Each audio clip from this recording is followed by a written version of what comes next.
From a wall crumbling to a chessboard showdown, today is packed with history. Let's go. On this day, 1904, Wilbur Wright climbed into the Wright Flyer 2 and pushed human possibility into the sky. Engines roar, canvas wings stretch tight, and then liftoff. He stays in the air, not seconds, but over 5 whole minutes, 5 minutes 4 seconds, soaring 2.75 miles across the horizon. This wasn't a test anymore. This was proof. On this day, the dream of flight became real. The world held its breath.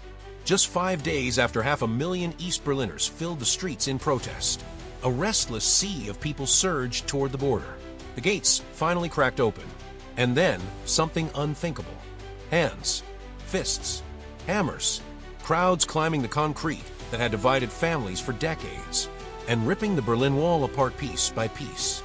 It wasn't just stone falling. It was fear. It was silence. It was communism's grip in Eastern Europe breaking.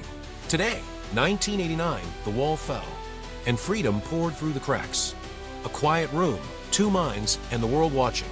22-year-old Garry Kasparov sits across from the legend, Anatoly Karpov. It's not a boxing ring, but every move feels like a punch. Piece by piece, pressure builds. Strategy turns into war. And then, checkmate. Final score, 13-11. And in that moment, a new king is crowned. Today, 1985, Garry Kasparov becomes the youngest world chess champion ever. Just 22, and already unstoppable. The Sydney Opera House isn't even finished. No lights, no audience, just scaffolding, cranes, and dust. And then a voice rises. American bass baritone Paul Robeson climbs onto the construction platform and begins to sing. Not to royalty, not to critics, but to the workers building the dream. Deep, booming notes echo across the unfinished sails, like the future calling itself into existence. This was the first performance, before the Opera House was even born. Today, 1960, Paul Robeson sang history into concrete. A stone unlike anything the world had ever seen arrives in London.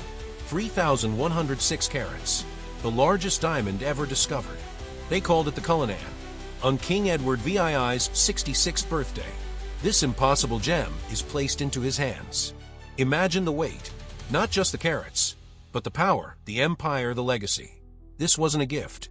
It was a symbol, a diamond so massive, it would later be cut into the jewels that crown kings.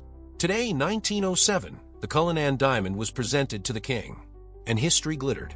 Which story fascinated you the most? Let me know in the comments.